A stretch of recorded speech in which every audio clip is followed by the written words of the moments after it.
Well, yesterday was a very busy day indeed for me. I went to Leigh-on-Sea in Essex at I left my house at 10:30 a.m.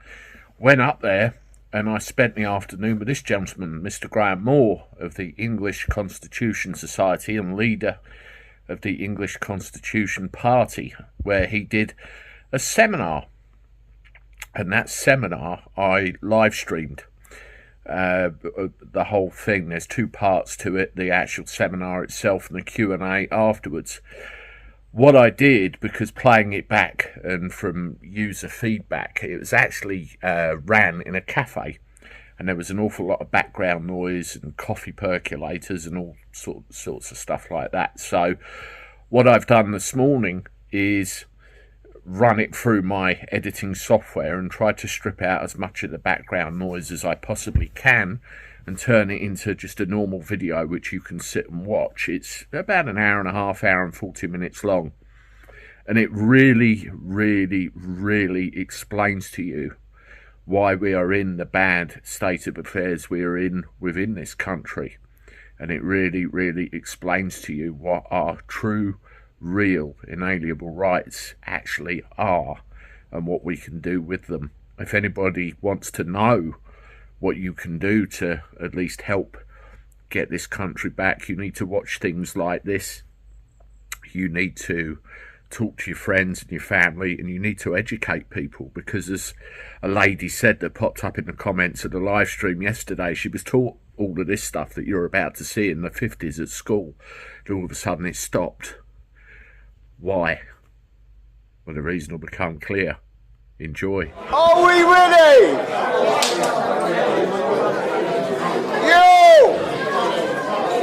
Don't forget, we haven't got a mic as such, right? So what we're going to ask for is everyone turns their phones off or puts them on silent. But if you're having conversations on your own in the background, it means other people won't be able to hear what's being said, right? So it's only my voice, just like I talk in court, right? And the only people listening to me are the judges there, but we've got quite a large audience. If I ask this gentleman to stand up a second, and I'll get this, hopefully we got that on the right angle of the camera.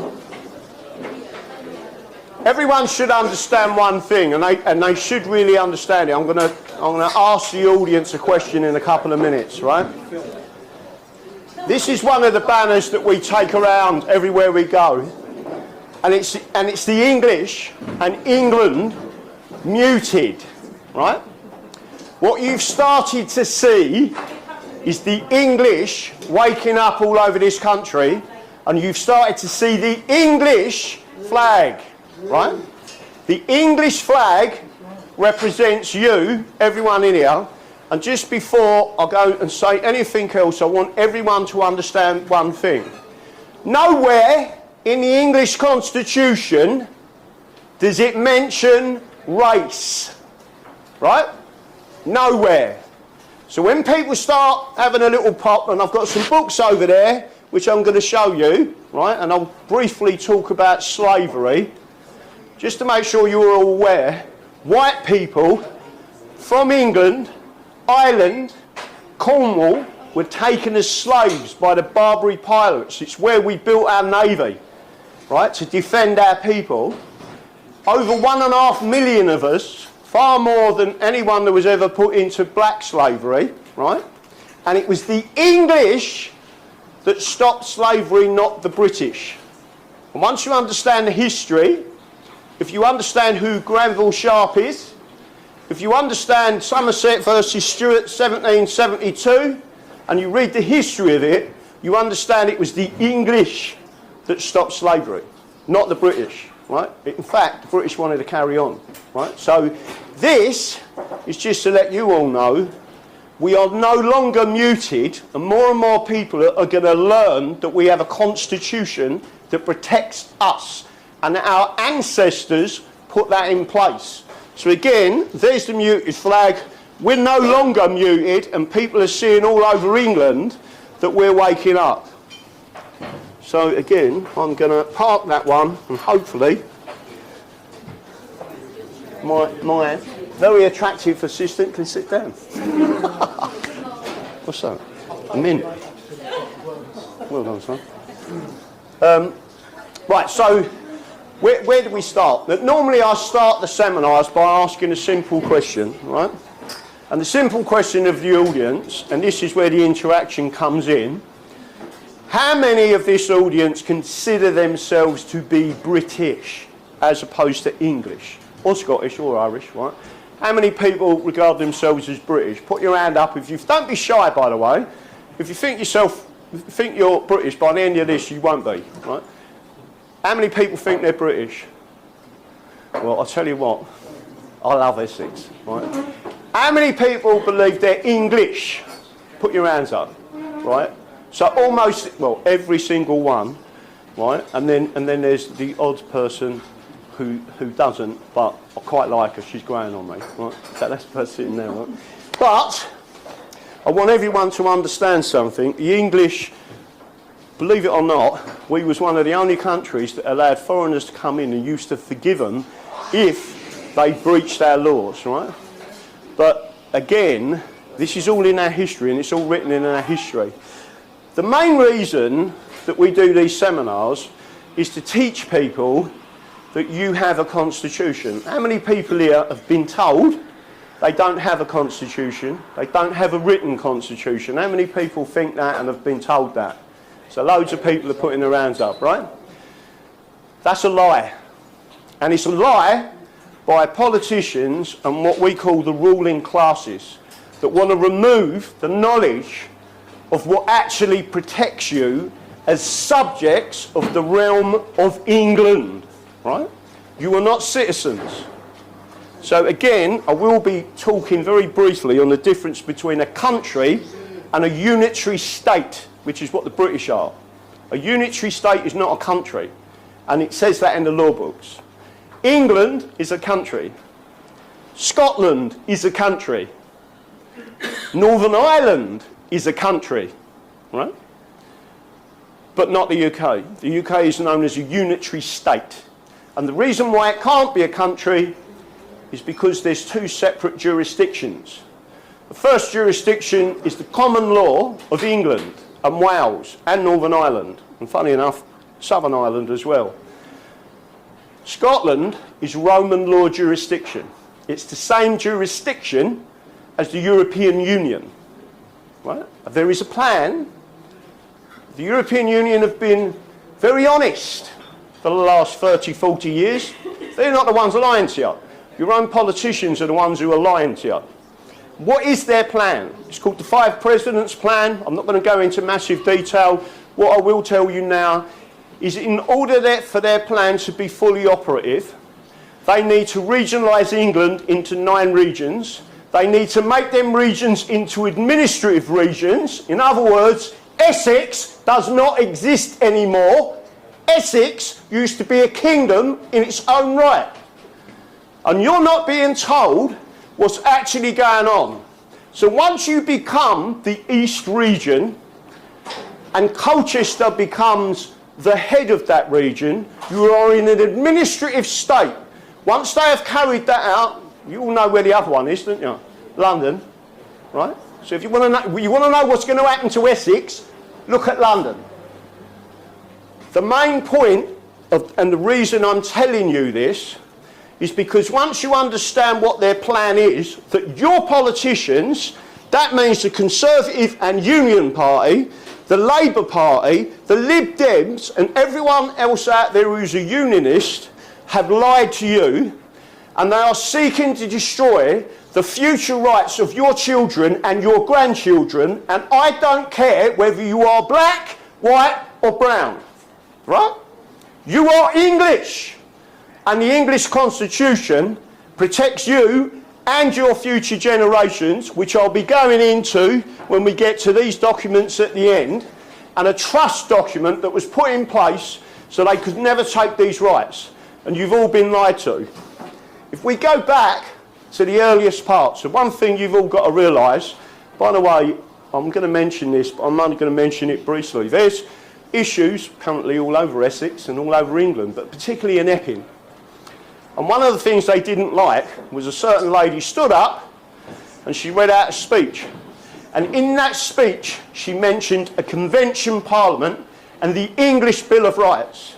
And the fact that the English Bill of Rights is superior because it came from a convention parliament. That's this document. They don't want you to know that exists. They've tried to erase it from your memory. And they've done it over the last at least 80 years. I've traced it back to 1815. It's a long-term plan to destroy England. So again, you have problems in Essex, in Epping. A lady was arrested. She read out a speech. She showed, unfortunately, a British flag. She was arrested. But the speech is what triggered them. Because in that speech, she spoke of England. If you then go and look at all the media that played the speech, they started to edit out where she started talking about the English Bill of Rights. Someone else called Rupert Lowe. Everyone heard of Rupert Lowe? Yeah. Only politician to stand up in Parliament and say, we have a Bill of Rights, right? Week later, he's gone. He's no longer in the Reform Party, right? That is what they're trying to hide from you. And that, which was an extension. And these books are to prove to you it's in there, and what I'm going to do is go through it. So the first major part everyone needs to understand, by the way, when we get to about, someone will have to time me because I'll go on forever, 2 o'clock, we'll have a break, get some more drinks, do what you've got to do, and then we'll come back and then we have a questions and answers, and then the bar's staying open, and you can have a chat and do what we've got to do. But there's some really important stuff to get through first. So we're not going all the way back through Anglo-Saxon history, but what we are going to be talking about is prior to the Magna Carta of 1215. So there's one before that. Actually, there's 4 of them. There's something else that existed, which was the Charter of Liberties of 1100, right? That was the main charter to give you all, and a charter, by the way, is a statute. There's certain groups of people that don't believe that. It's because they don't understand the law and they don't understand where the law comes from, right?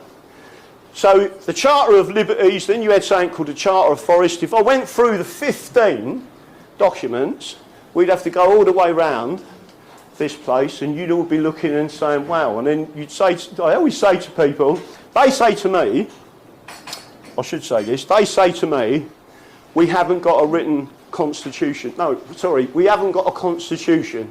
So I always say to them, if we haven't got a constitution, then why do we live in a constitutional monarchy? If we haven't got a constitution, how did the monarchy come about? How did our courts come about? How did our parliament come about? We have a constitution. And then they say, we haven't got a written constitution. So what I do then is say, here's the Halsbury's Laws of England. They're all the laws contained, and again this is Halsbury's Laws of England, 4th edition, volume number 8, Constitutional Law. Do you all agree that's quite a thick, sizable book, right? There's the written, that's a common law. Then there's another one, Halsbury's Statutes, 4th edition, volume number 10, nice big message right across the bottom of that, Constitutional Law. And as you can see, there's quite a few elements of that. Because I use that mainly in court, and open these books up, and when judges say we ain't got a constitution, I'll say, what's that? And if a judge says to me we haven't got a Bill of Rights, I'll say, well, can I just read it from our constitutional statutes then, please, sir? Right? And I have done that. So again, they will say to you, meaning they, these people, they will say to you, we haven't got a codified constitution. Many of these are codified. This has actually got 13 wrongs and 13 rights. The most often quoted one of these, Article 9, is freedom of speech in Parliament. The problem they've got is this document says all and singular. Every one of them rights is still your right, including the right to keep and bear arms for self-defence. They can never take it off you. And if you want me to prove to you that that's right, in recent times I've had 2 people get not guilties and they've alleged they've got an offensive weapon in a public place. They've come and spoke to me, they was our members, right? and said, this is what they've charged me with, and they're going to give me 3 years, right? No previous convictions. I've wrote out a case stated using the English Bill of Rights and other parts of the law, meaning literally it's called stare decisis, where you use precedents that have been used in the past by the courts, and showed that one person was discontinued, and the other person, the judge went to call in the jury and said, what's your argument? He said, my argument's the English Bill of Rights, right? And the judge found him not guilty and he walked out, right? But you're not told that. You're not told that by your solicitors, British. You're not told that by your barristers, British, right? Because they are removing your rights bit by bit. But they're not just doing it to you, they're doing it to your future grandchildren. And unless you stand up and understand what this means, they lose everything. And we don't want to be that generation. So again, you've seen that the books exist. There's another great one here. Select statutes, cases and documents, this one's about 200 years old, to illustrate English constitutional history. That's got all the major statutes in there. Guess what? Original, without any edits. You can actually read what the law actually says, not what they've tried to cheat and make it mean something that it doesn't. So they lie to you. Before I go any further, I'm just going to make sure I show you these, because these are important. There's something called the Hamlin Lectures. The Hamlin Lectures was a lady solicitor in Devon. When she died, she was very wealthy. She created... So what I'm trying to tell you here is you can go and read this yourself, right? You don't have to just listen to me. These lectures were put into trust, and the most senior people in law were to come along and tell normal, everyday working people, like me, what the law is. So again, Sir John Law's Hamlin Lectures, the Common Law Constitution, fantastic read, right? Again, you've got trial by jury. So, you know, you've got all them idiots that tell you, oh, we're only doing this, the common law. I'm not even going to get involved with the people, right? Go and read that book, right? Most people don't even know that women weren't allowed on juries until 1919, right? So if you want to go back to how it was in 1215, trust me, you don't. Because when you read that book, they tell you the absolute truth. And juries as we know them today were not about in the times of the Magna Carta. The juries that as we know them now are about 180 years later. So again, that's trial by jury by Lord Devlin, one of our most famous and experienced judges. The first lecture was given by Lord Denning in 1949, and it's called Freedom Under the Law. I recommend everyone reads it, because he's one of our greatest judges, and just to make sure you're all clear on this, he's English. He was for the English working class. He actually said that. The only time an Englishman gets a fair trial is when I'm on the bench, right? Even on appeal. He's one of, this is going back 10 years ago, maybe 15 years ago, one of his clerks, getting on a bit, contacted me and said, Tom would have loved you. Constitutional fundamentals. Sir William Wade, right? People never hear about him. Instead, they hear about this other person who wrote this book, which is A.V. Dicey. Anyone heard of A.V. Dicey? He wrote 2 books. I never tell you about that one. That's an original, where he changed his mind and said Parliament is not sovereign, the people are, right? But they never refer to that book, right? So he changed his mind. And again, what I do is show people evidence. Someone else is Sir William Wade. The reason I'm showing you these, so you understand, you can go and read about it. I'm just a normal everyday person, right? So again, I've read all this. Constitutional fundamentals. Sir William Wade, one of our greatest scholars, just as equal as A.V. Dicey. And what did he say? He said Parliament isn't sovereign. The Constitution is sovereign, the rule of law is sovereign, and the people are sovereign.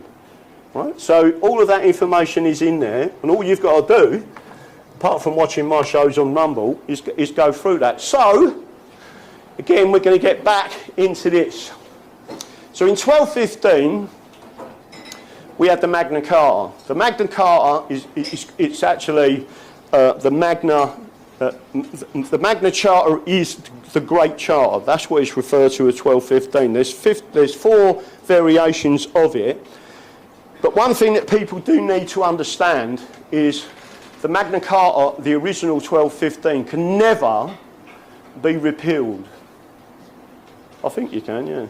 You might have to speak to Stuart behind the bar to work out where the seats are. I'm not sure where more seats are. So, again, you've got the Magna Carta of 1215. You cannot repeal it, right? The major point is you cannot repeal it. And why can't you?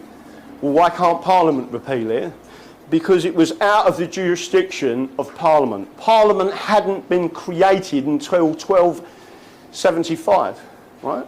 So Parliament was later. It can't repeal something that wasn't within its jurisdiction to do it, right? There's various other things that people say about the Magna Carta. One thing you cannot do is you cannot repeal it. And Parliament itself, if you look at Hansard, has admitted that. But now we cross over to one, there's another one that's got to go up there, which is the first statute of Westminster 1275. In particular, Chapter 5 is still in existence, which protects your elections, which we've just used in the High Court, by the way, and they've acknowledged that it's still in existence and it's not been repealed. So the point being that when Parliament, that particular Parliament, what you should all understand, and especially because of the rapes going on all over this country, the English, because the British didn't exist in any form, the English in 1275, as part of the first statute of Westminster in 1275, guess what it said? You cannot, by law, ravish a woman. Ravish means rape. Right? And if you do, you will be hanged. Right? So the first people to bring in a rule protecting women globally were the English. And what have we got now? Our kids being raped all over this country, and yet the English, or some of them, are waving the British flag that took that right away. So when you see the English flag, you must remember that the English flag means England as a country. When you wave any other flag, you are not waving the English country flag. You are not English. If you want to support a union, that British Union flag is no different to the European Union. And guess what? The USSR, which was a unitary state. Right? The same person who created Soviet is the same system they created British in 1948. Again, move into the Magna Carta. So when they first brought about the Magna Carta, by the way, much of this is still law. But what I'm going to do is read some of this and then explain what it means, and then show you in the law books where it says it.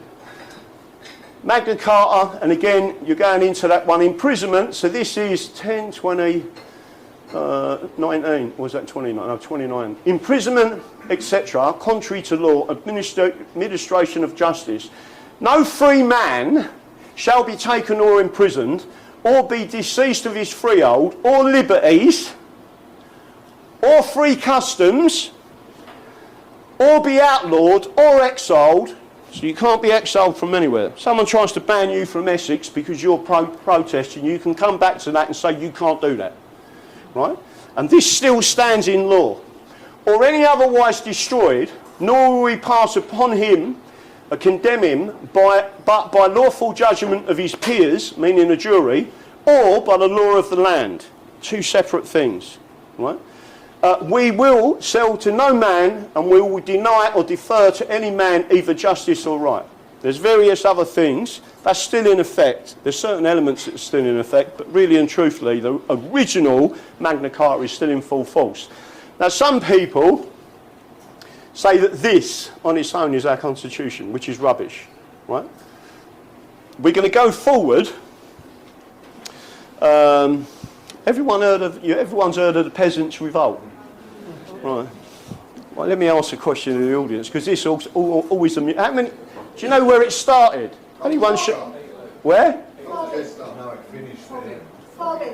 Right. It started in Brentwood in Essex. right? It started in Essex. And the reason it started in Essex, have a listen to this, is the King's men decided, again on the orders of the Chancellor, to take taxes off the people of Essex.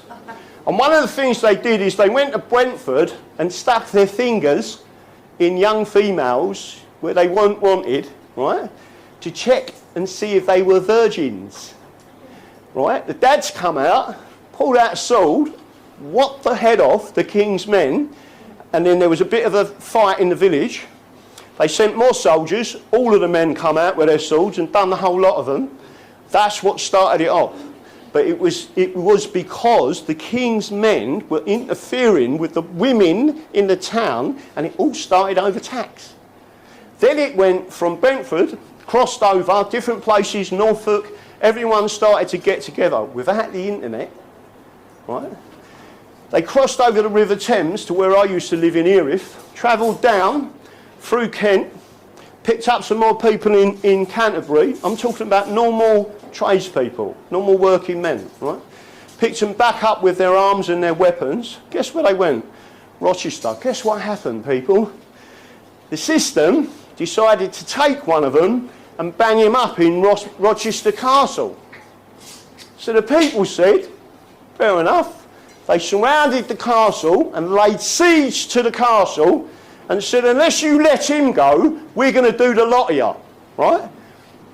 Drawbridge drops down, out he walks, right? And they said, right, come on. And then they carried on all the way up to Blackheath, when they then converged on London. And there was quite a few battles in London, but they killed a number of people within the system, right?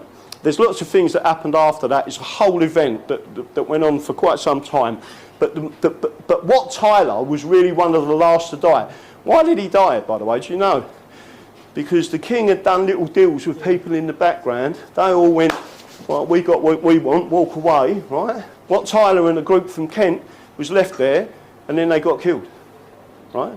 So they should have stuck together until everyone got what they wanted from that revolution. But that was a peasants' revolt. From that you move forward. What we're really going to be talking about today are the things that are happening now, and I've got to make sure I've got enough time to do it. So we move into something called the Glorious Revolution.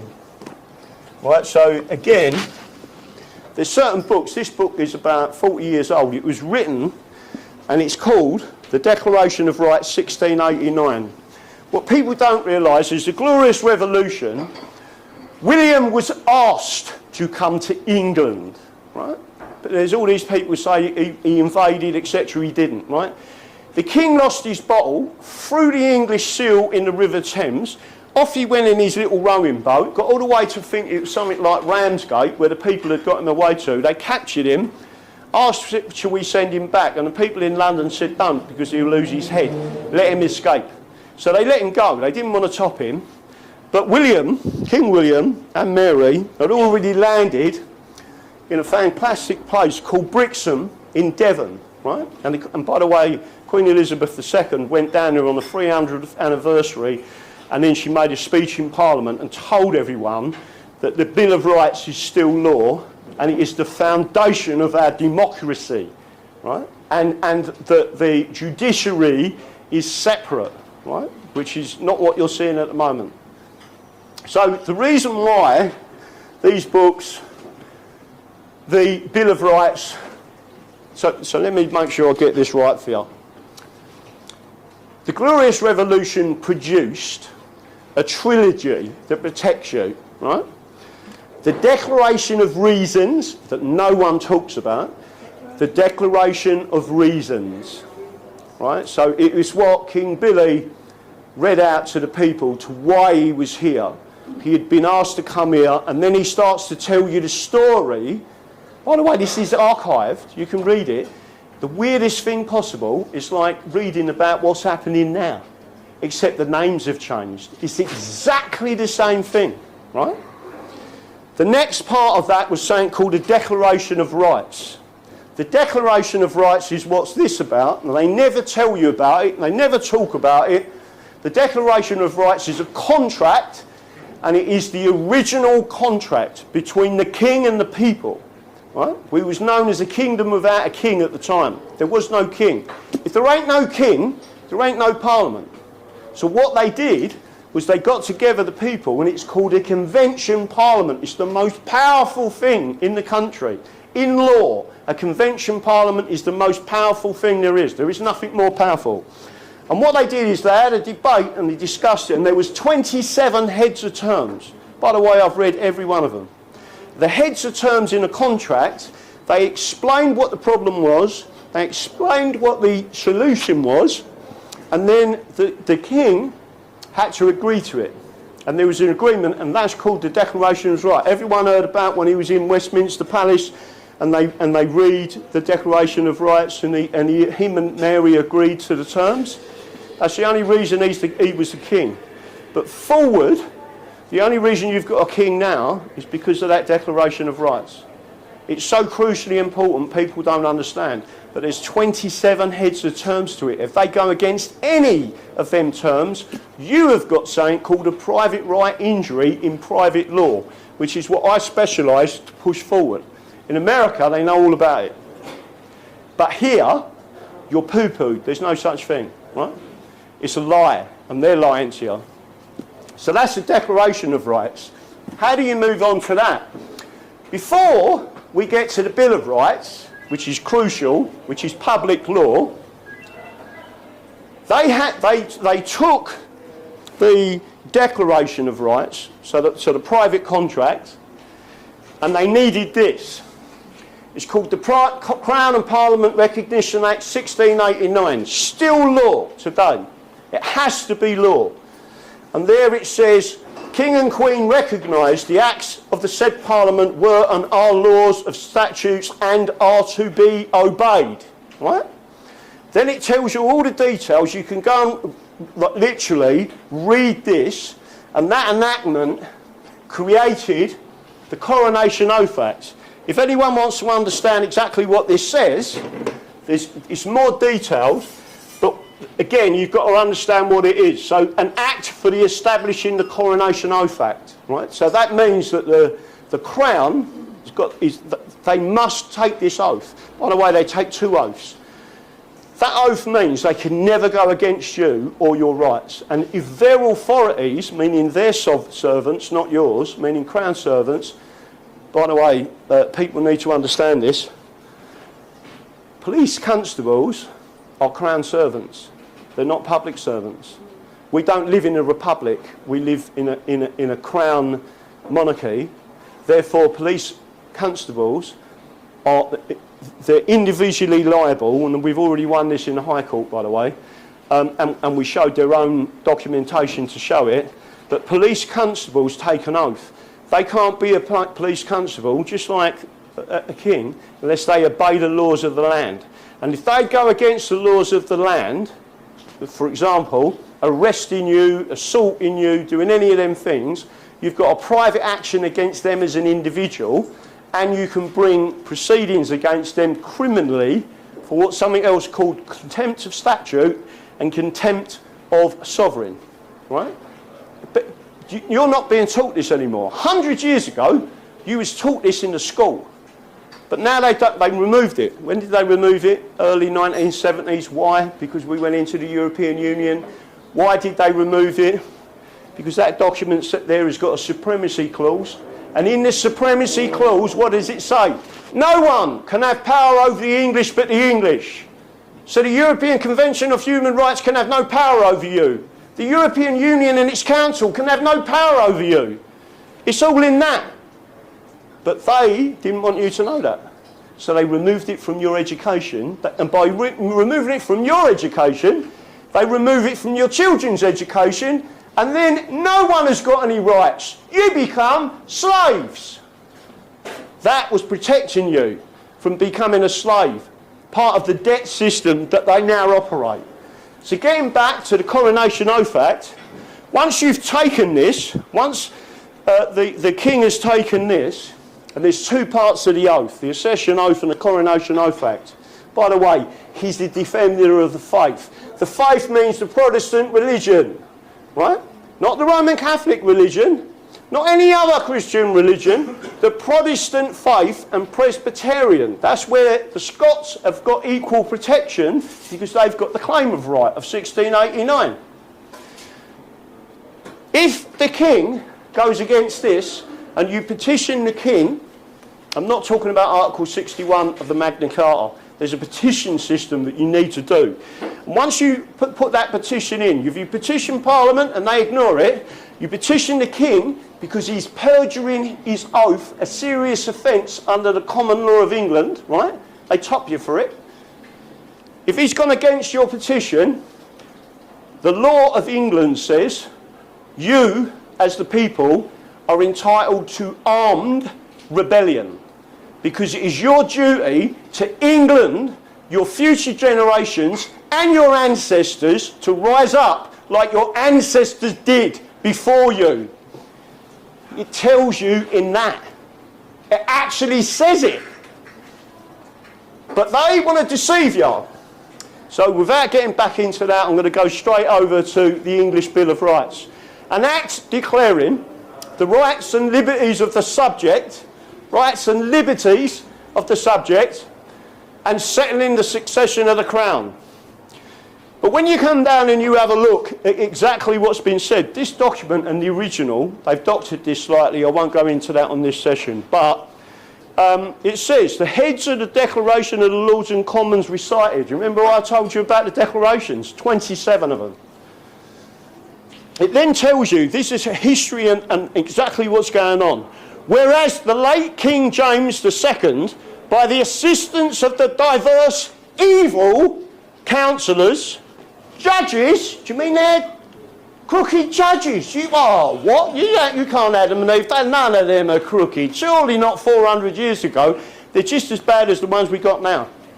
Right? There it is. Let me get judges. And ministers. What, do you mean ministers were crooked and doing all these strange things in the back? Yeah, they was, yeah. Even then, employed by him, they're employed. Judges are the Crown's judges. They're not your judges, they belong to him. Parliament belongs to the Crown officially. That's why all this comes into it. If you go against your oath, the whole lot's gone, we'll take it off you. Right? You either do what we want and keep things nice, or we'll come back at you. By him did endeavour to subvert and extirpate the Protestant religion and the laws and liberties of this kingdom. So it's telling you again, every one of these documents, if I went through the history of every one of them, you'd all be going, well, this is all law, why are they doing this to us? Because you've been denied the knowledge, right? If you don't know that you've got them rights, and you just say, if a police officer comes up and says, yeah, you can't go to that protest, I'm telling you to move. Well, if you had hundreds of you that turn around and say, hang on a minute, that's against my Bill of Rights, that's against the Magna Carta, that's against the Constitution of this country, you're the one doing wrong. And by the way, if a police officer pulls out a baton on you, you have the right to arrest him for assault. Because if you've done nothing wrong, assault means a threat of violence, right? Then you have the right as a citizen of England, it is your duty to arrest that person. And they never tell you that. What they don't like about me is I go around telling people, do you understand, if they draw a baton on you, if they handcuff you for no reason whatsoever, so let's say they turn up, you know, I'm not being funny, but you get these idiots and they say, oh, you're under arrest, and they go like that, right? It's unlawful to put handcuffs on you. It's assault, right? But instead you're going like that, right? They have to have a reason to put handcuffs on you. It's assault. If you're not, so these little old ladies, you see that 10-year-old kid they handcuffed, right? Yeah. There's a particular set of reasons why they were allowed to handcuff you. Let me tell you something, there ain't a kid in this world that I would need to handcuff, right? There was another one up north. I believe she was a 9-year-old child. Listen to this, they tasered her. Right? They tasered a 9-year-old child. I went mad. All I said was, as a dad, right, she had a pair of garden shears. I said, I'm telling you I could use my voice without touching her and she would have dropped them shears, right? Everyone knows that. If you've got good parenting skills, you know your voice changes, your kid goes, woo, like that, right? My dad's 95. If his voice chokes, I go, "Whoa, all right, Dad," do you know what I mean? And he's 95. So, people must understand that you've got lots and lots, and I can't go through them all, but you will understand that this is an extremely powerful document. It's different to the Declaration of Rights. The Declaration of Rights is called private law. It's law in contract, where the Crown has contracted, and it's called the original contract. Even William Blackstone, and again the Institutes of England, where he talks about English law, goes all the way through that and explains all your laws. On this, that's called public law. So public law and private law, anyone heard of the term belt and braces? So where you put a belt on and you'd have braces, you've got no chance of your trousers falling down, right? They're doubling up the Declaration of Rights and the Bill of Rights, private law, public law, you ain't losing your rights. So how do they do it? A bit like a magician, they just don't show you anymore and teach you. By the way, the Acts of Union says these rights must be communicated to the people, right? You've never been taught it in school. By the way, if you do a law degree, they don't even teach you this. That's why I've said to people, before you become a judge or a solicitor or a barrister, you need to do a 2-year minimum, which we're designing, course on fundamental constitutional law. Everyone know that a police officer prior to 2008, before he took the oath to become a police officer, he had to take a by the way, he wasn't allowed to have access to the public unless he was supervised as a probationer for 2 years, right? All gone out the window. He had to take, at the end of 2 years, he had to take a constitutional exam. And if you didn't pass it, you couldn't be a police constable. They've took it all away, and now what they've got is what I call a red guard. So the red guard have just not tried. They're idiots. They stick him in a uniform, and not being funny to women, but they're putting all these women in uniform, right? If you get 10 geezers and 1 woman, police officer, right, you've got no chance of controlling 10 men that want to have a fight, right? Whereas in the old days, there was police officers that I know could walk in, like what I said with my dad, they could just use their voice and the geezers would step back, right? And they'd respect the fact that that cop was going to say, "I'll take one of you out, and that one will do lots of bird." That's the way they used to do it. But getting back to, now this is a really important one. The Act of Settlement of 1701, it says 1700, that's when it was put in place. There's a reason why this happened. Now, what it says is Act of Settlement, an act for the further limitation of the Crown and better securing the rights and liberties of the subject. So you've got a trilogy, the Declaration from the Glorious Revolution, the Declaration of Reasons, the Declaration of Rights, the English Bill of Rights. They had a little bit of a gap, right? And in only about 20 years, 18, 20 years, some things went pear-shaped, and they then needed the Act of Settlement. And what that was an extension of this.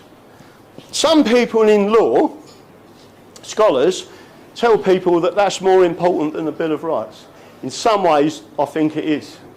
Because at chapter 4, guess what it tells you? It tells you that the laws of England are your birthright. It tells you that in law, and that can never be removed. So your birthright, you've got heir rights to all of this. The Bill of Rights at the original chapter 3 and chapter 2 protected this for in the future. The original part of this protected the Magna Carta, protected the Charter of the Forest, protected every element of your English rights going back centuries was all protected by these documents from the Glorious Revolution. Yet they've erased it from your memory, right? So when you look at that Act of Settlement, there was something in there. This is the bit that people often say, wow, right? It said, you cannot be a member of Parliament, you cannot be in the House of Lords, you cannot be a police constable, you cannot be the frigging Mayor of London, unless you are born of English parents. Right? Double, again, belt and braces. 2 parents must be English. If they're not English, you can't have any authority over the English. That was in that document. It was in there, not for racial issues. You're going to love this. King William was Dutch, right? Mary was actually Scottish English, right? But King Billy was Dutch. He started moving some people in. King Billy was a good guy, but he started putting people in authority, in Parliament, in positions of profit, right? They started taking liberties, started getting greedy, right? So the English started to rise up again. And King Billy said, I'll tell you what we're going to do. We'll make sure that there's no Dutch in positions of power, right? I don't know anyone knows any Dutch people, but they look just like me, speak a different language, right? But they're the same race as us. What they said was, you cannot have them people in our Parliament because they're going against our English liberties, right? And they started doing all these things in the background. There's a whole history. It's a fascinating history. That's what they did, and they created that.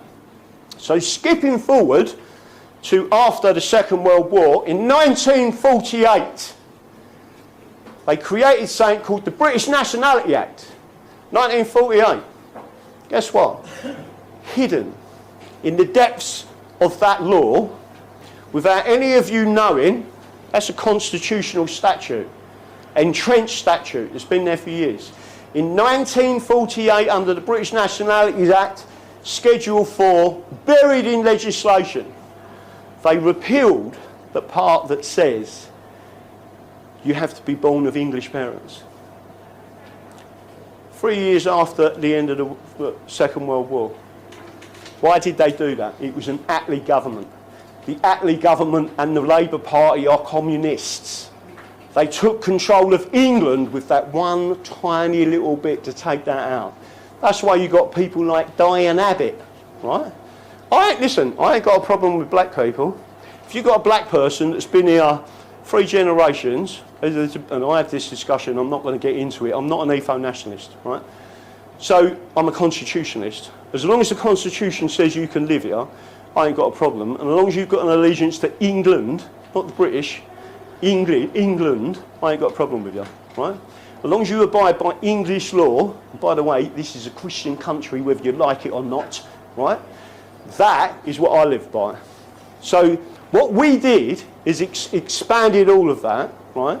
And made sure. So the British Nationality Act was what started the attacks, right? Actually, it goes back to 1815, but 1948, so we lost the war. So to make sure you're all aware of this, earlier on in history, there was another guy. Has everyone heard of Joseph Stalin? Joseph Stalin he was the commissar of identity in the Soviet Union, and he created an identity and a nationality called Soviet, right? That was copied by our Labour government and brought into the British Nationality Act. That's why I'm saying if you wave that British flag, you are actually waving the flag of the Soviet Union, and you don't even realise it because of what they've done. It's got nothing to do with the colour of your skin. It's got to do what they've done, and it's the politicians that are lying to you. And by the way, the slow march through the institution started with academia for a reason. Where do all these people, solicitors and barristers, and they do speak so well, right? Where do they go? They go to university. The universities were infiltrated first. And then they removed the knowledge of the Constitution and the laws of the land from there, right? It happened with the Hamlin Lectures. Cambridge University took control of Exeter University, who had control of them online lectures. Cambridge got hold of it, disappeared off the internet. Unfortunate for them, there was a group of people called the English Constitution Society, which I'm president of, and the English Constitution Party, which I'm the leader of, contacted the trustees and said, we're not having this, that's our right to access, right? Trustees said we didn't know anything about it. Contacted Cambridge University and said, you put them lectures back online now, right? And the whole lot come back up again. And everyone was saying now we've got access, because you can learn, right? That's my job is not to fight your battles, by the way. It is to empower you to understand you have a constitution, right? And there's plenty of us now that are either coming up for retirement or retired, right? When all of a sudden you can get your nut into that and then you're saving your grandchild's in 30 or 40 years' time. That's what you should be looking at doing. So again, making sure everyone understands, Joseph Stalin created Soviet as a national identity because he was the commissar of identity in the USSR. Just to make sure everyone gets this, what happened in 1991? The Soviet Union was dissolved by a signature, right? Guess what? The unitary state of the USSR, the Soviet Union, no longer exists. What do you think would happen? There's two ways of doing this, by the way. What do you think would happen if we void the Acts of Union? You go back to being England, just like Russia has. England, Scotland, Wales is part of England. But again, if they want self-determination, I haven't got a problem with it, right?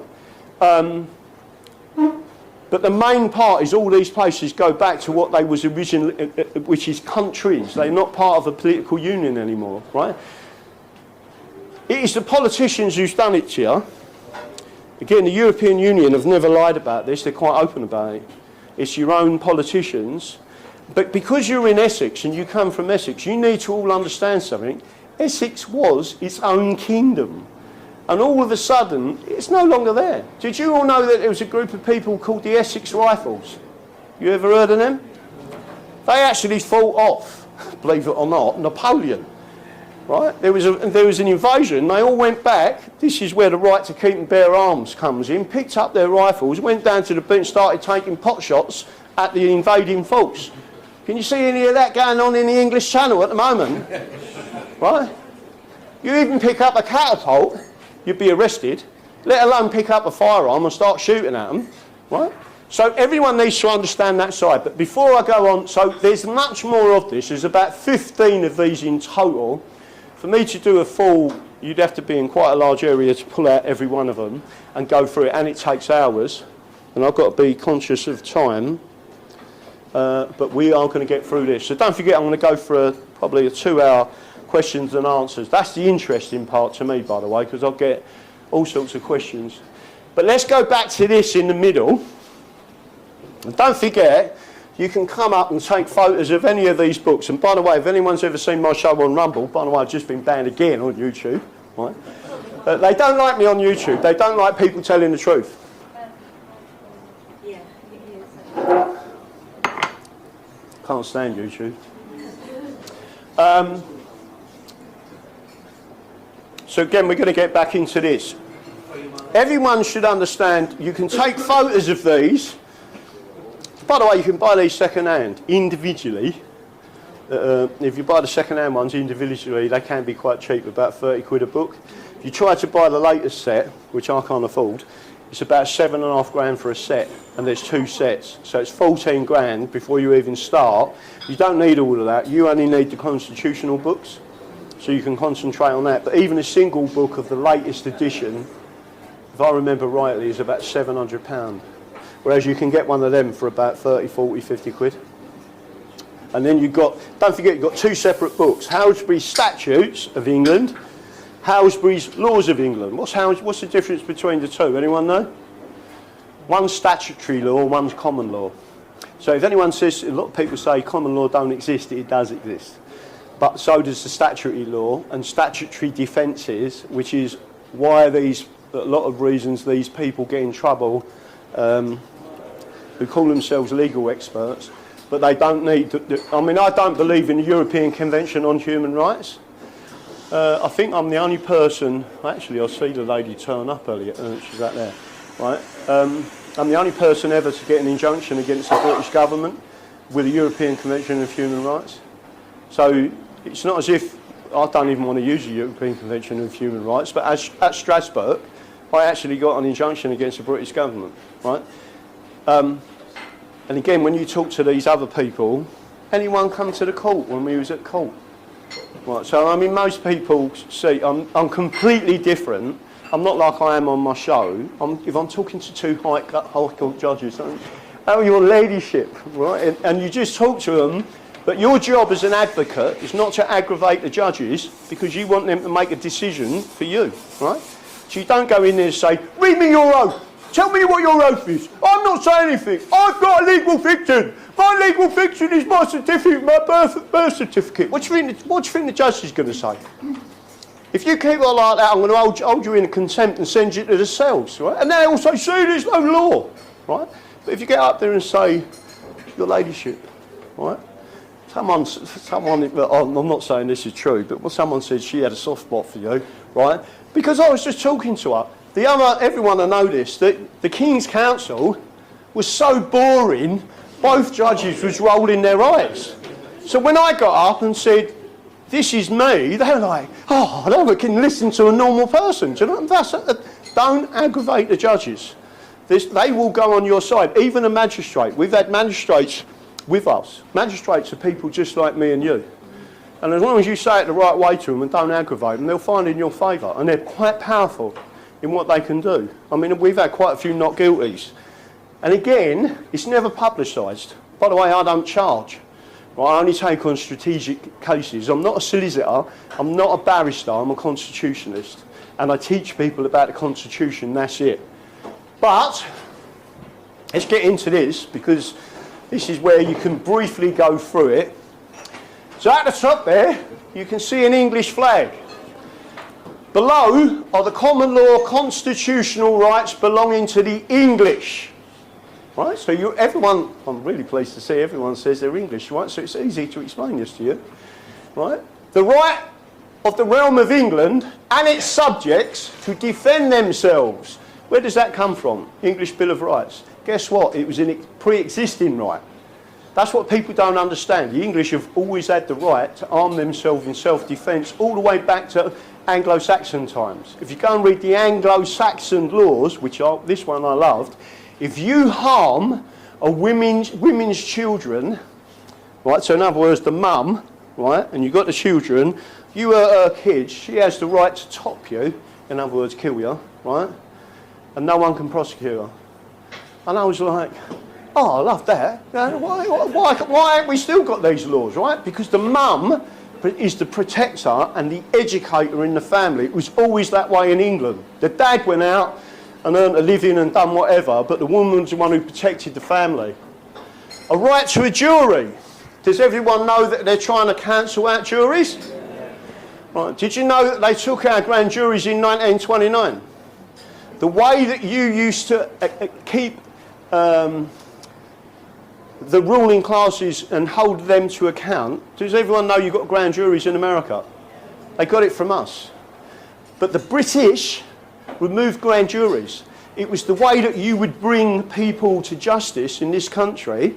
We could call on a grand jury, and then the way a grand jury works is you put the prosecution evidence forward, so the guy ain't there. That's why they call it a sealed indictment, right? And then you put it to the jury, do you believe there's enough evidence to arrest? Right? So if you get an indictment from the grand jury, it's the most important. It means it's an arrest warrant from your own people. That's what a grand jury means, right?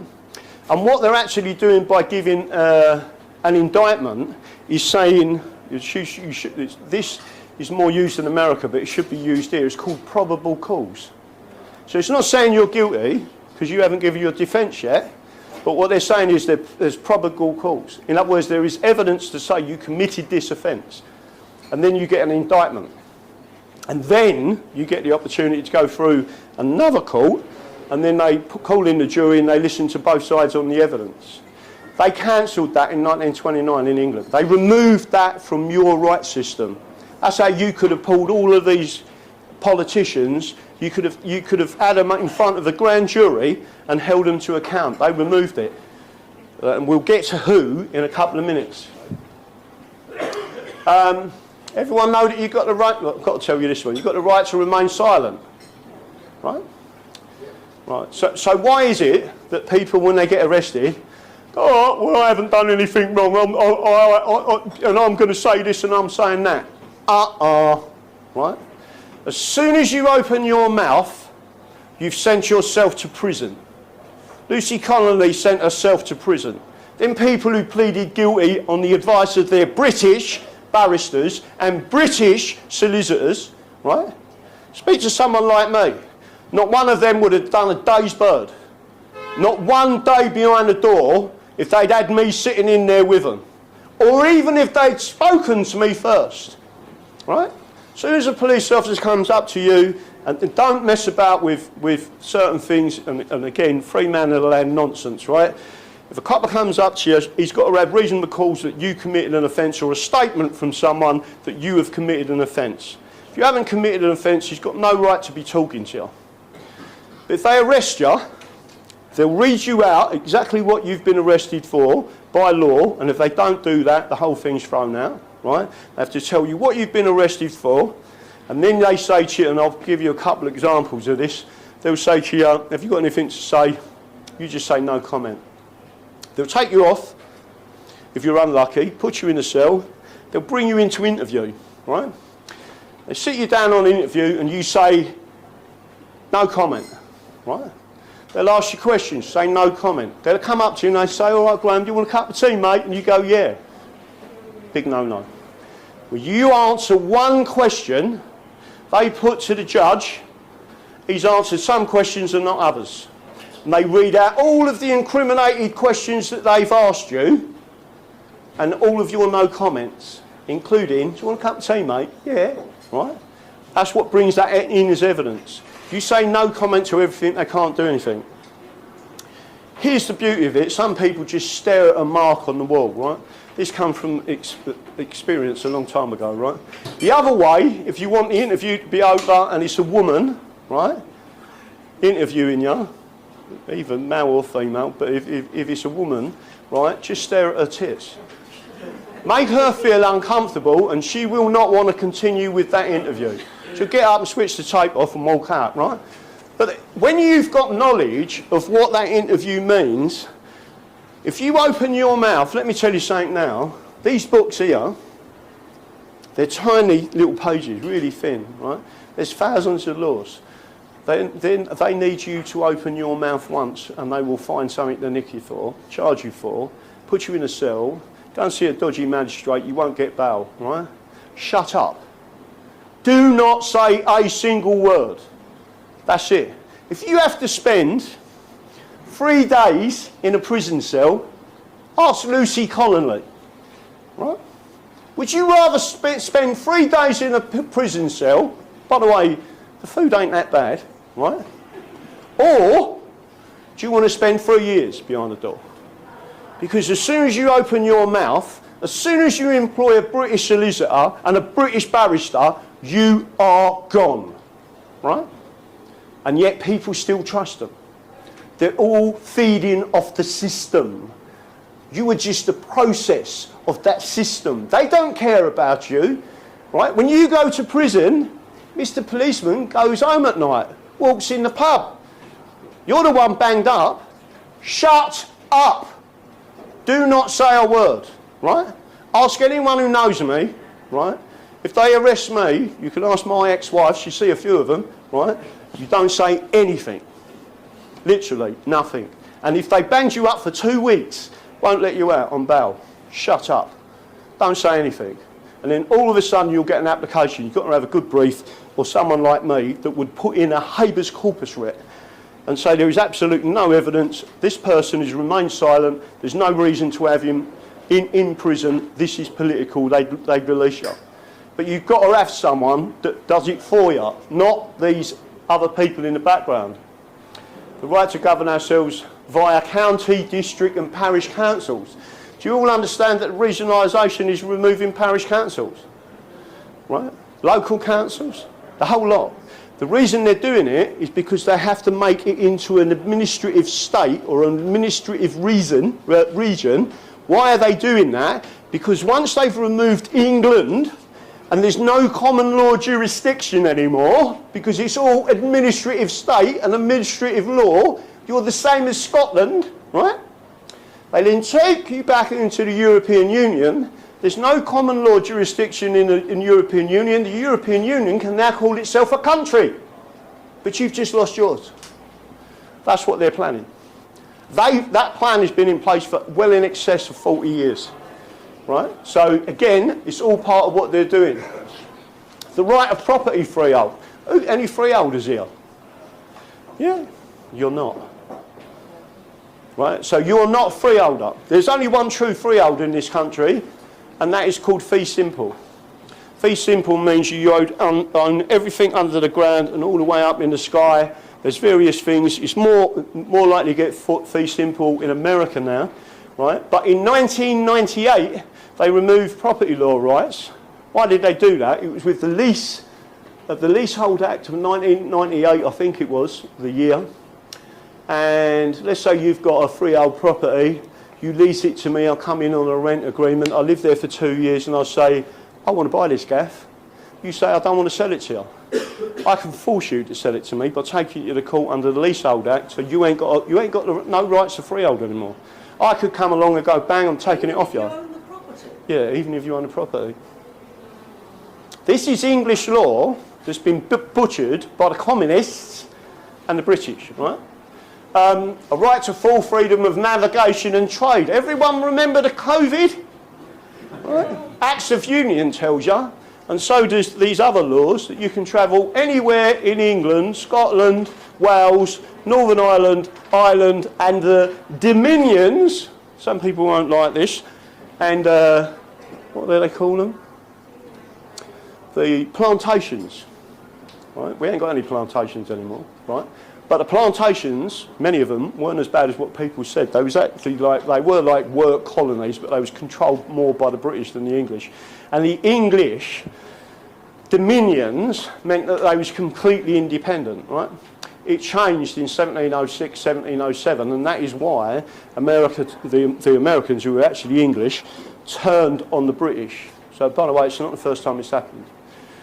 So again, full right to full freedom and navigation and trade, right?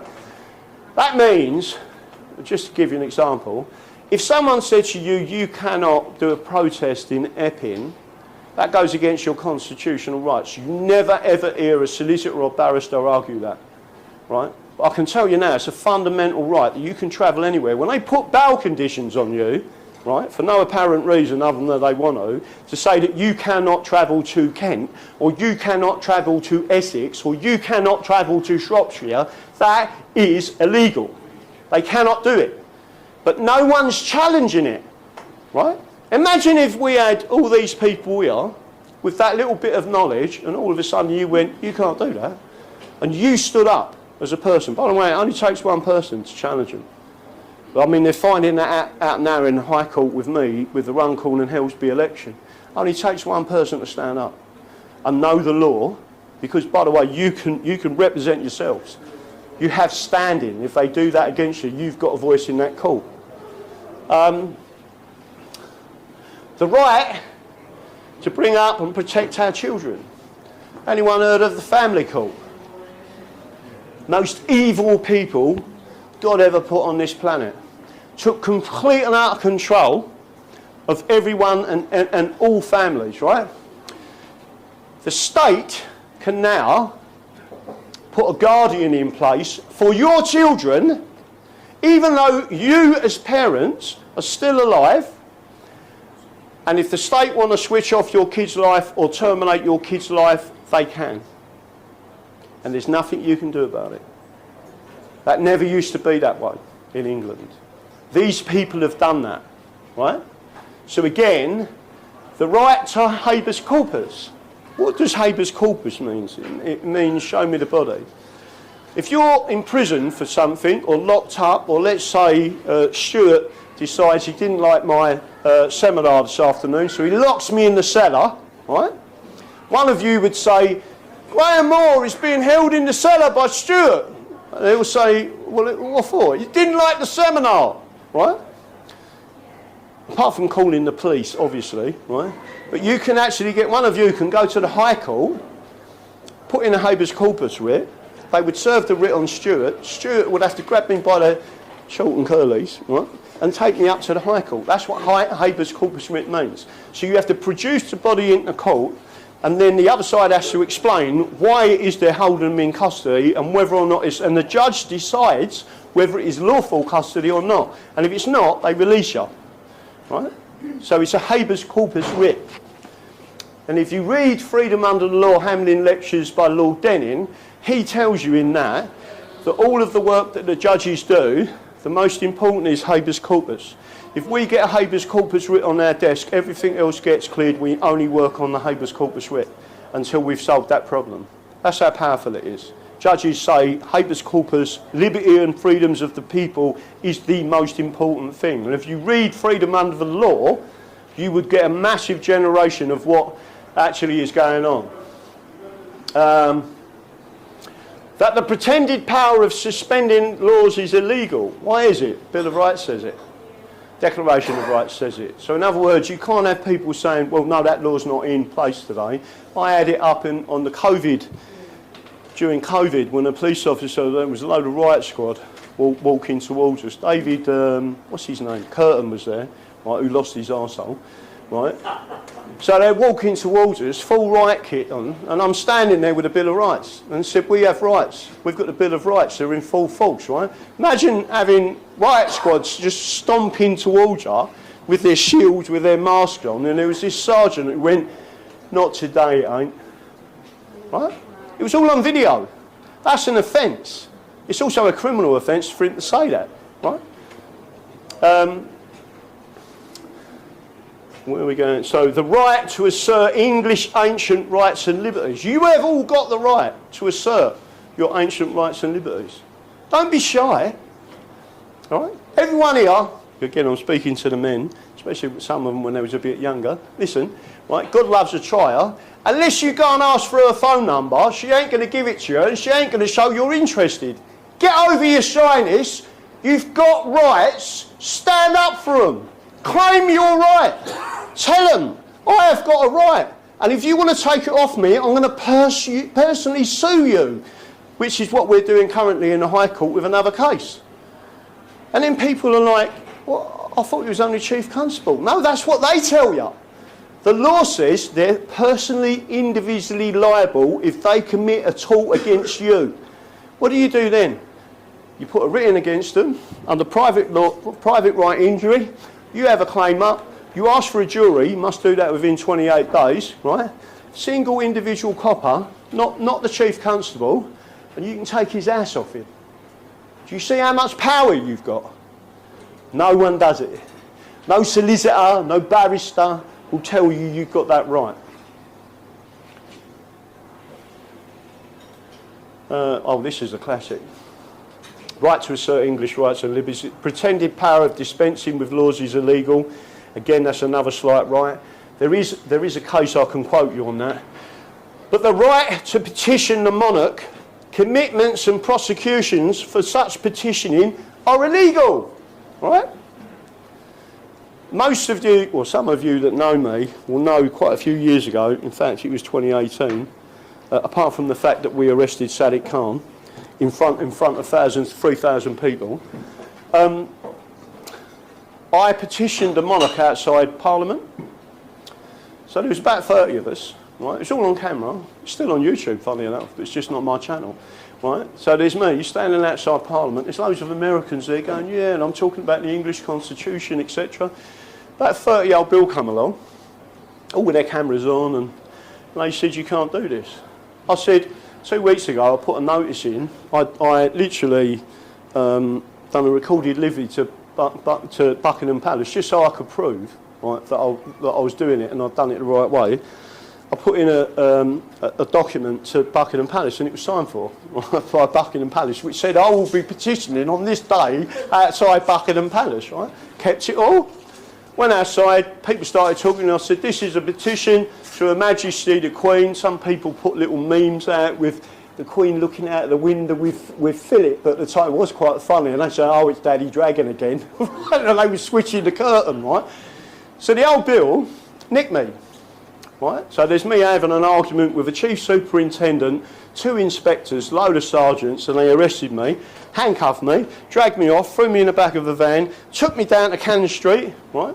Finally released me later on that night, gets taken to court, goes to the court, it's Westminster Court in London, one of the worst magistrates in the country, well, it is the worst magistrate in the country. So the judge says, by the way, there's probably about, it was number 1 court, there was about 100 people in the gallery supporting me. So again, this is where you have standing, so I can represent myself. So the judge said to me, Mr. Moore, what is your defence? So I held up a copy of the Bill of Rights in full as an authority, and the Coronation Oath Act in full as an authority, and said I rely on those 2 documents for my defence. And the judge said to me, is this going to be a constitutional argument? I said, yes, sir, it is. Right? So they turn round, so the judge is now looking at the CPS and says to the CPS, have you got any video evidence? Listen to this, 30 police officers, all got video cameras, stood up and said, no, sir, there's no video evidence. So he said, what, you've got 30 cameras and none of them work? No video evidence, Your Honour. Sat back down. The judge just said to her, OK, can we have a statement from a police officer? Right? She stood back up and she said, no, sir, there's no statements. So he said, so there's 30 police officers, a superintendent, 2 inspectors, 4 sergeants, and all these police constables, and there's not a single statement from these people. No, sir. Right? She sat down again and he went, no, stand up. So she stood up. He said, what are you going to do? And she said, we offer no evidence. Right? The whole place erupted, right? And everyone started cheering. I just stood there looking at him. Then he said, well, this was the funny bit, he shouted at the public gallery, this is not a pantomime. And one of my mates shouted back, oh yes it is. and even the judge thought it was funny, right? So that's Gary. Funny enough, he's from Essex, right? And the point I'm trying to make to you is the judge then said to me, how much does it cost to bring your 5 witnesses and yourself to court today? I said, 350 quid. He said, I award you full costs. And he said, I'm telling you now, pay the man. Right? Literally, he said, pay the man. Write the cheque out and give him that money. Right? Because otherwise it goes all through the system, calls it, and they literally sent me a cheque for 350 quid. So I won the case on the Constitution, right? That the police officers completely illegally, why didn't they have their cameras on? Why didn't they write a statement? It tells you there. The right to petition the monarch, commitments and prosecutions for such petitioning are illegal. So all of a sudden, they're going to get nicked. You can't do that to a subject of the realm. If they're petitioning the monarch, which I was doing, it was quite obvious, it was all on camera, I'd already put in a notice to the king that I'd be standing outside Buckingham Palace petitioning, right? There's no one says you have to do a petition by writing your name on something. Petition means making a demand. And that's what I was doing. So anyway, that caused them a massive problem, and it proved that if you rely on the Constitution, there's nothing they can do. The election of members of Parliament ought to be free. That's what we're in court for now, today, right? I run in Runcorn and Hillsby, right? Who's the main person going against us? Sarah Pouchin MP. Why would she do that? Right? It was a crooked election. The whole thing was crooked. We just won.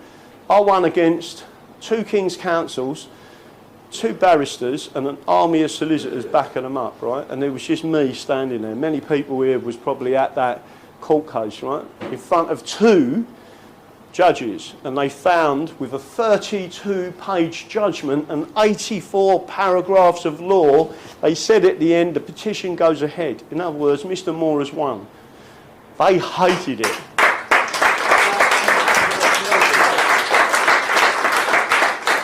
They got an appeal in less than a week, and trust me, I've sent some of my skeleton argument. He said, I don't know where you get this stuff from.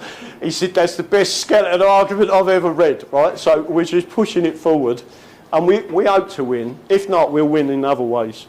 The election of members of parliament ought to be free. What does that actually mean? Right? It doesn't mean that you ain't got to pay a £500 deposit. It means there can be no skullduggery. No one is allowed to influence you. The police are not allowed to intimidate you. Right? They're not allowed to intimidate your campaign, which is what they've done with us. Bearing in mind, we stick up for disabled people and pensioners. Right? We're the only people that do. And there was a very lovely gentleman sitting in front of me when we was actually in the High Court. I just finished my part as that we stand up for people with disabilities and we stand up for pensioners. Next thing you know, the door clicked open and in come a gentleman who is blind, who's actually sitting in this audience at the moment with his white tapping stick and with his hand on someone's shoulder, and I looked up and thought, thank you, God. I couldn't have got a better entrance for the judges to look and go, he actually means it. That's what he does. Right? They stand up for the disabled, which we do. Right? So there's a lot of people in Runcorn and Hillsby that know. For that. Huh? Yeah. We'll give you we'll buy you a drink for that one later. The election of members ought to be free. So you're not allowed to do anything. You're not allowed. So when the returning officer and gets his little helpers. So just to give you, imagine the returning officer is like a magician, and there is an illusion, and he uses his helpers, who are the counters in the council, and they're the magician's assistants, and they start switching votes and putting votes into other piles and all things. That's highly illegal. It's fraud, right? And it's also malfeasance in public office, which carries a life sentence, right? There's lots of things that's why they're fighting us, because they know if we get the petition trial, we can prove they cheated. That means returning officers are going to go on trial for 2 serious offences, right, and likely going to prison for a long time. That's why they're fighting it. Guess whose money's backing him up? Your money. Through council tax. They wouldn't, not yours, no. They wouldn't, again, I don't pay council tax. So again, they are using your money via council tax to defraud you at an election, and you're the ones paying for their legal defence, right? Which is a terrible thing to be happening. There's lots of things I can say about that, but I won't go too much into it. You're going to like this one. The levelling, don't forget, these are all your common law rights. There's many more of them. These are the basics, right? But levying money, income tax, VAT, a European tax is illegal. By the way, we're supposed to have left the European Union. That's a load of bullshit, right? You shouldn't be paying VAT. No taxation without representation, right? Why are you paying VAT then? And by the way, on average, going back about 10 years ago, there was 8 billion of fraud in VAT, called carousel frauds, right? Where missing trader fraud. And the government admitted they had no way of knowing if someone was being fraudulent. Why would you want to pay that tax if you're giving criminals 8 billion of your money, right? But they just, because it's not their money, they don't care. It was a slice off the top. Commissioners for the ecological causes and all other commissions and courts of like nature, Sharia, for example, are illegal and pernicious. I'm not going to ask if there's any Jews here, right, or any Hindus, or I don't think I'm picking on Jews or not, or even Muslims, right? Any religious court in England is unlawful. You're not allowed to do it. The reason why is because you get religious fanaticism. Right? Whether it be Jewish, whether it be Hindus, whether it be Sikhs, whether it be whoever it is, and particularly Roman Catholics. Right? And the reason I say that is because a lot of that is about Roman Catholics, not the Roman Catholics themselves as normal everyday people, the Jesuits. Right? They are not very nice people. Right? If you read their oath, you'd understand what I'm saying. So what that means is you can't have Sharia. Everyone know we've got something like 80 to 100 Sharia courts in this country. Highly illegal. We actually went to an event in London through the Selden Society, which is another group that we belong to, and Lady Howe was given a lecture, and during that lecture we asked some questions that made her flip. They turned the cameras off in the end because she didn't like my questions and she didn't want to answer them, and she didn't want everyone to see that she couldn't answer the questions. It was well funny, right? But Lady Howe, she was asked that there was a Muslim barrister there, a lady, and the Muslim barrister said, when are we allowed to have full Sharia law in this country? Lady Howe said, you can't. She said, why not? She said, it's forbidden by the English Bill of Rights. Right? It's not me just saying it, I'm telling you, it's unlawful. Why have we got them then? Shut them down. Right? It's in our laws, you can't have that. But it's not, so I want to make sure I'm saying this right. I'm not picking on Muslims, right? I can't stand Sharia. I've got to be honest with you, I can't stand the Talmud either. The Talmud, which is Jewish, the two types of Jewish law, the Talmud's even worse, right? Worse than the Sharia, right? And people don't even understand it. But if you say that, right, you're an anti-Semite, right? Well, I'm not an anti-Semite, right? So when I'm saying to people, I don't like their religious laws, if you want to live in England, drop your laws out, right? You live by the Constitution of England and our laws, which says you can't have someone locking. Remember what I said to you earlier about Stuart locking me in the cellar or whatever? Well, they brought this in because Christians in this country, if you didn't turn up to church, they'd lock you in the vestry. And you might be in there for 2 days. There was all sorts of shenanigans going on with bishops and all that because they had the power. What that was brought in for, it was to neutralise that power. So you just lived your life without religious intervention. If you wanted to be an atheist, be an atheist. What they turned around and said was, when you eventually end up in front of God or whatever you want it to be, if you haven't atoned, then he'll deal with you, not us. Right? That's the way they brought it in. And to be fair with you, most people are genuinely nice people. That all grants and promises of fines, forfeitures of particular persons before convictions are illegal and void, nor excessive fines imposed, nor cruel and unusual punishments inflicted. Everyone understand that?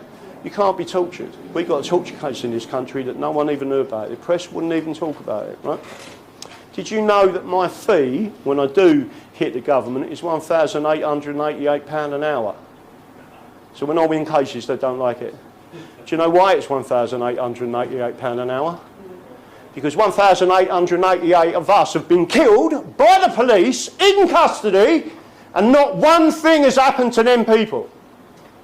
Tortured, died in police custody, put on the floor, handcuffed in a prone position with 4 geezers on his back and suffocated. That's called torture, right? Not one of them police officers have ever faced justice. They broke in Hertfordshire's a man's shins for nothing. Snapped his shins, dragged him out of the car, not one of them went to prison. Right? That's called torture. We've got laws that protect us against that. No one is bringing it up. Right? The only people who fight back are people in the English Constitution Society and the English Constitution Party. Because the British say, thin blue line, we love our police. Right? When you realise the people they're employing are not your friends. Right? And anyone who ever gets arrested, you've got to be very, very careful with them.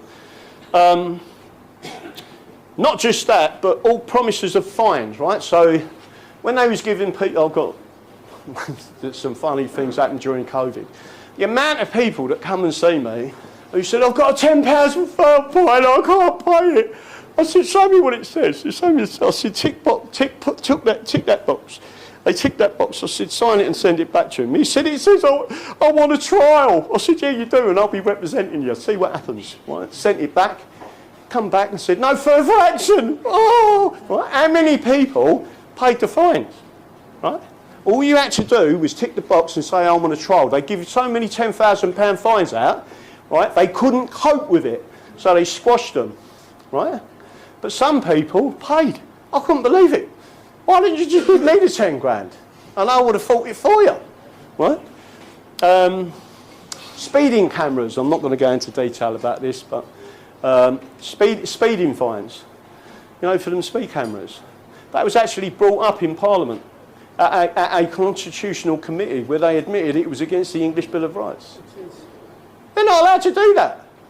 But everyone says, oh, I'll pay. I'll put the points on my licence, right? Or worse, right? If they ban you from driving because of them, They're stopping you earning a living. And yet people are just suffering it. There's an old part of English law, it's called no loss, no harm, no injury, no fraud. If you haven't, and there was one chief constable not so long ago, about 10 years ago, in County Durham in the north of England, right? He actually switched off all the speed cameras. And he instructed his police constables, if you see someone speeding, stop them, pull them over and advise them that speed kills, right? That's what they're supposed to do. They're not supposed to arrest you for anything because you haven't caused anyone any harm, right? They sacked him, right? So you've actually got people that do stand up for you, and bosh, they're gone. If I told you how much they get in pensions and handouts when they retire, anyone self-employed, the average chief constable gets just under £500,000 immediate payout, tax-free, when they retire. How many of you want £500,000 when you retire, right? And then 2/3 pension for the rest of their life. That's why them people are now taking liberties with us, because the government forward bribes them, right? It's called communism.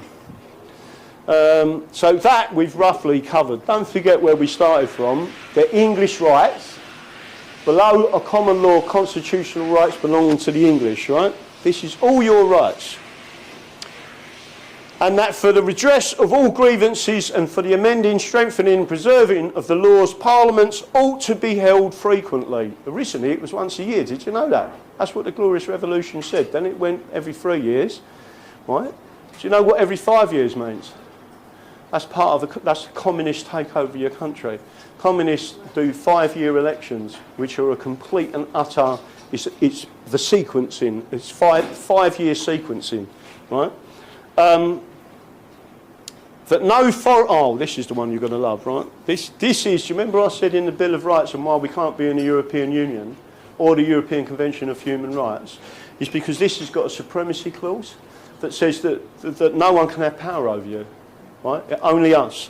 So then you go that no foreign prince, person, prelate, state or pontificate hath or ought to have any jurisdiction, power, superiority, preeminence or authority. It's pretty clear, isn't it? Right? Ecclesiastical or spiritual. Right? So Muslims can't tell you what to do. The Talmud can't tell you what to do. Sikhism can't tell you what to do. The Christians can't tell you what to do. Ecclesiastical or spiritual within the realm, so help me God. Why is that important, so help me God? It's called a solemn oath. Solemn oath is really serious. It means if you perjure that, right, perjuring a solemn oath is akin to treason, because you ain't just called treason to the people, you have insulted God himself. Right? That's why that's such a serious thing. In English law I'm talking about, a solemn oath. By the way, same thing exists, people don't believe this, but it's true, with marriage vows. If you take marriage vows inside a church, you are making a contract not only with your partner, but also with God. That is why you can never be divorced. That was the big argument with the king that wanted to divorce his wife, and they said, you took the vows in the church, you can't do it. And then he said to the church, I don't want to be part of your church anymore, so we're going to be Protestants, right? But what I'm saying is a solemn oath is a different oath, right? There's more I can say about that, but I won't. So again, just to make sure you all get that, and you can all see that, above are the common law constitutional rights removed by the British. It was the British that took them all off you. We haven't got an English Parliament. We have no English MPs. Right? There's Scottish MPs. There's Northern Irish MPs. There's Welsh MPs. And there's British MPs. You haven't got a single English MP representing you in that Parliament, and that is why your country is being flooded with immigrants and rapists, because there's no one fighting your corner in that Parliament. Rupert Lowe come that close, right? He actually mentioned the English Bill of Rights. He spoke of England, but he's been brainwashed into believing that British unitary state is the way forward. It isn't. If you want to save the Union, all you have to do is avoid 20 acts of parliament that we've highlighted, reverse engineered how they've done it and took our powers away, right? And one of them is the British Nationality Act. Does everyone here understand that you cannot, let me see from the audience, how many of you get annoyed that you cannot write on an official government document when it says what nationality are you? You're not allowed to write English, it only says British, right? Yeah. Most people get annoyed with that, right? Yeah. Because they're English, they're Scottish, they're Welsh, they're Irish, they're Cornish. I mean, again, I ain't got a problem with the Cornish people being completely independent. I believe in self-determination, and by the way, so did Jesus Christ, right? He was against the Roman Empire. So once people understand where this all comes from, British is an extension of the Roman Empire. We've traced all of this going all the way back. Did you know that the Roman Empire, including the Jesuits, believe that British Isles is a province of the Roman Empire? They do not believe in England. They believe that the British Isles is a province of Rome. And it's an extension of that. And that's what you're fighting against. But none of you have been taught it in school. So again, that's the basics.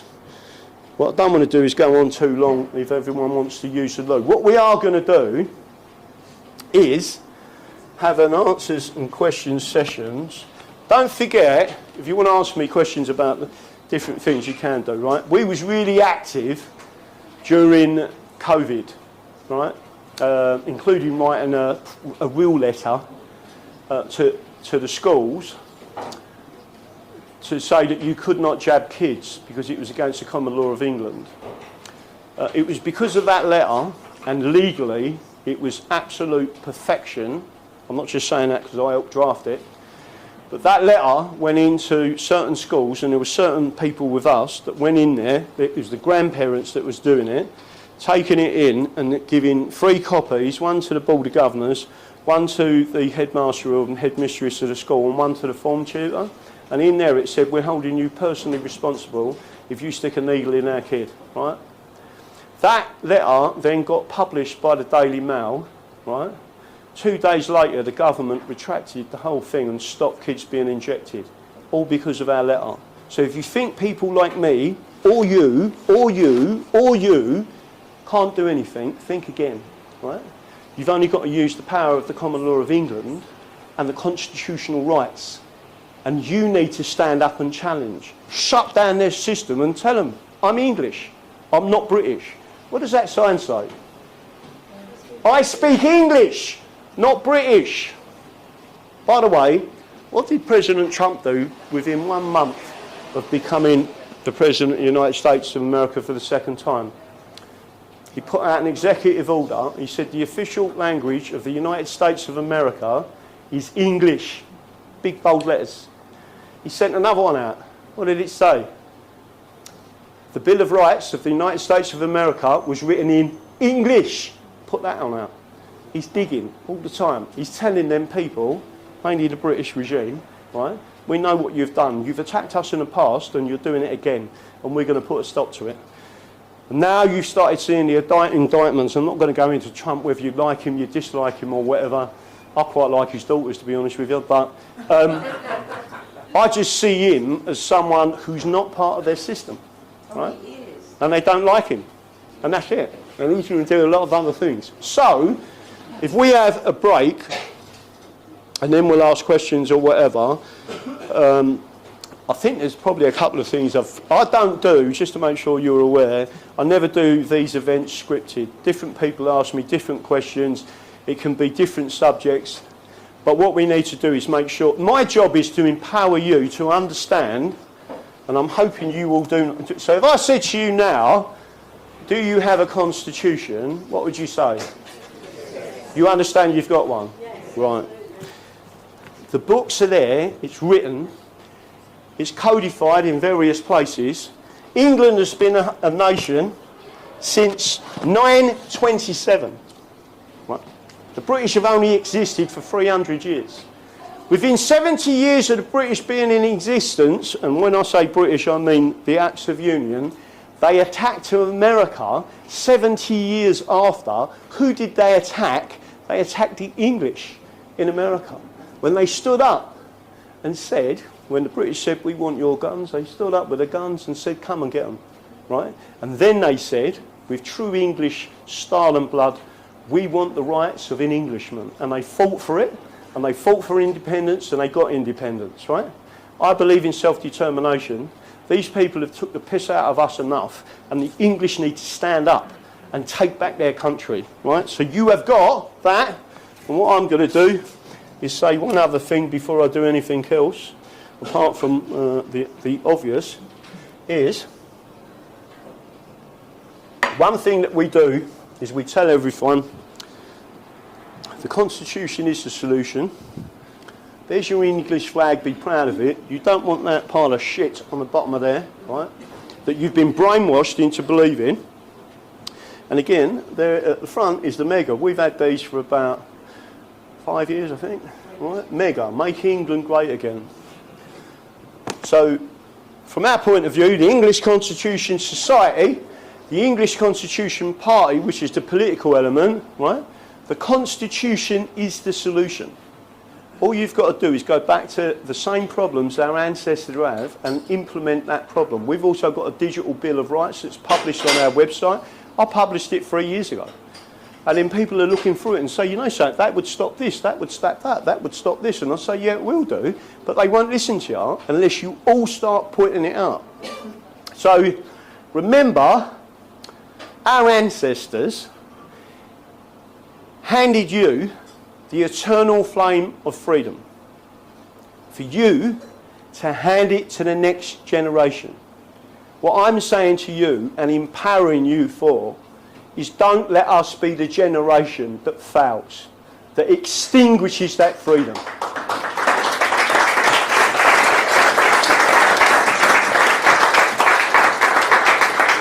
That's it. Well, there you go, everybody.